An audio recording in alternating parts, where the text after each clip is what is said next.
नमस्कार, जय श्री कृष्णा। गोवस द्वादशी की हार्दिक शुभकामनाएं।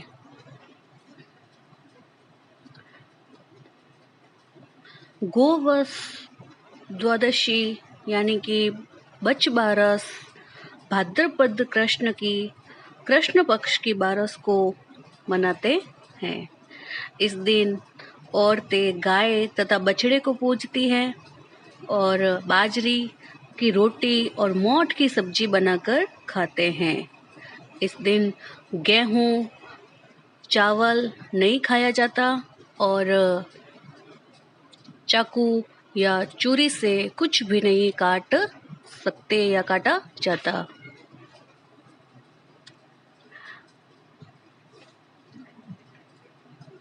आइए कहानी सुनते हैं।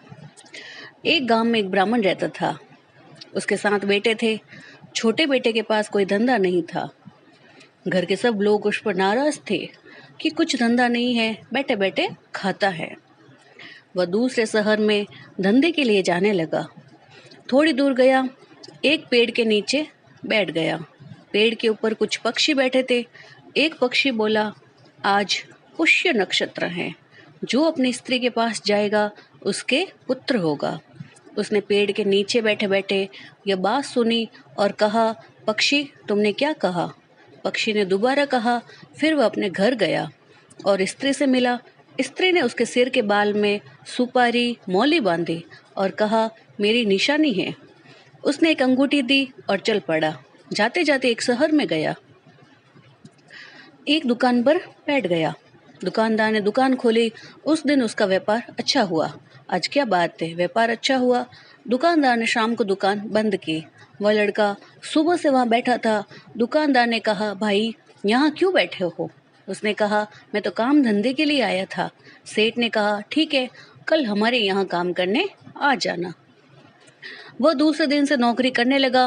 उधर उसकी पत्नी के साथ देवरानी जेठानी खराब व्यवहार करने लगी। पूरा खाने पीने को भी नहीं मिलता था।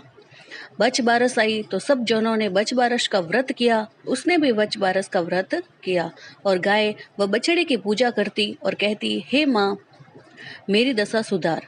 जो कुछ मिलता वह खाती थी। अब उसकी आशा हुई।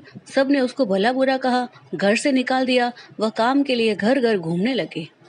दूसरे गांव में गई तो एक गणिका ने कहा कि मेरा यहाँ काम करने आ जाओ। वह उसके घर गई तो उसने कहा कि वैश्य का काम करना पड़ेगा।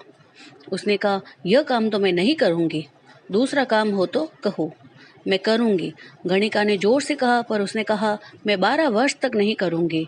मेरे बच बारस का व्रत है, फिर आप कहेगी वह करूंगी। ठीक है, घर का काम करो। गणिका ने देखा उसकी आशा है। उस गांव में एक राजा रहता था। उसके संतान नहीं थी, इसीलिए गणिका वहां गई और रानी से बोली, तुम गर्भ का ढोंग करो। जब उस औरत के बच्चा होगा तो मैं तुम्हें दे दूंगी। रानी ने ढोंग करना शुरू कर दिया। रानी उल्टी वगैरह करने लगी। दासियां कहने लगी कि रानी को आशा है। जब गणिका के घर उस औरत ने लड़के को जन्म दिया, दाई ने उस लड़के को गणिका को दे दिया। उसने पूछा, मेरे क्या हुआ? दाई ने कहा, मरा हुआ लड़का हुआ था, जिसका क्रियाक्रम कर दिया है।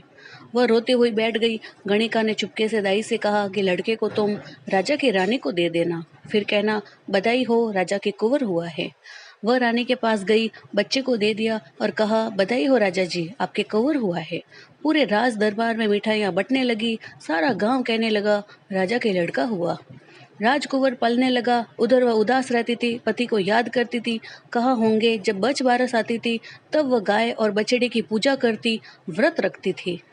अब उसको 12 साल पूरे हुए। गणिका बोली, अब तेरे 12 साल पूरे हो गए, अब तुझे काम करना पड़ेगा। वह कुछ नहीं बोली, क्या करती? उसने गाय माता को याद किया और कहा, हे गाय माता, मेरी रक्षा करना। गणिका ने उसे नए कपड़े गहने आदि पहनाए और तैयार किया। फिर उसने राजा के लड़के को बुलाया। वह आज 12 वर्ष का हुआ था। राजा का कुंवर गणिका के घर आया। कुंवर जब सीढ़ी पर चढ़ रहा था कि वहां पर गाय और बछड़ा खड़ा था। वह बछड़ा बार बार गाय पर चढ़ने लगा तो कुंवर ने देखा कि गाय का ही बच्चा है और यह देखकर कुंवर को हंसी आई। गाय बोली कि हम तो पशु हैं, कुछ नहीं समझते, तुम तो मनुष्य हो। तुम भी अपनी माँ के पास जा रहा हो, तुझे जन्म देने वाली ये तेरी माँ है, सो संभल कर जाना। कुंवर ऊपर गया और दूर से अपनी माँ को देखा तो उसके आंसू बह गए। माँ के स्तनों से दूध निकलने लगा, वह माँ के पैरों में पड़ गया। माँ का दूध पिया नहीं पर उसने नहाया। माँ बेटे समझ गए और चुपके से बाहर निकल गए। गांव के से बाहर गए कि एक तालाब देखा। उस दिन बच बारस थी। उसने वहां स्नान किया, माटी की गाय बछड़ा बनाया, उसका मन से पूजन किया। हे गौ माता, मेरा सत्य चरित्र रखना। उधर गणिका ने अभी तक कुंवर नीचे नहीं उतरा। उसने देखा तो अंदर दोनों नहीं है। उसने राजा को खबर दी कि आपके बेटे को लेकर वह भाग गई। राजा ने सेना भेजी, राजा भी साथ गए। गांव के बाहर कुछ दूर गए तो तालाब के किनारे माँ बेटे बैठे थे। राजा ने फौज भेजी। मिट्टी की गाय में से बहुत सी गाय निकली और बड़े बड़े सींग थे।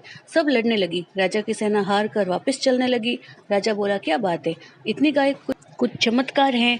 राजा गौ माता के पैरों में गिर पड़े और माफी मांगने लगा। गाय सब माटी की गाय में समा गई। राजा उसके पास आया और कहा, क्या बात है। औरत ने सब कुछ कह सुनाया। यह मेरा बेटा है। राजा ने माफी मांगी और धन माल दिया। इतने में उसका आदमी भी कमाई करके वहां पहुंच गया। उसने भी तालाब में स्नान किया। उसने लड़के से कहा, मेरे बालों की गांठ खोल। उसने नहीं खोली तो माँ से बोला, माँ तुम गांठ खोलो। जब माँ गांठ खोलने लगी तो उसकी आंखों से पानी गिरने लगा। तो आदमी ने कहा, एक गांठ खोलने में रोना आता है? नहीं, मैंने भी 12 वर्ष पहले मेरे पति की छोटी में गांठ लगाई थी। क्या तुमने? हाँ, तुमको।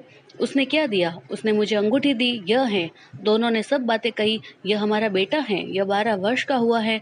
लड़के ने पिता के पैर छुए और तीनों अपने घर गए। फिर बच बारस आई तो उसने 12 गौड़ने की, एक चाकिया करके सबको मोठ की सब्जी व बाजरे की रोटी, घी गुड़ डालकर भोजन कराया और दक्षिणा दी।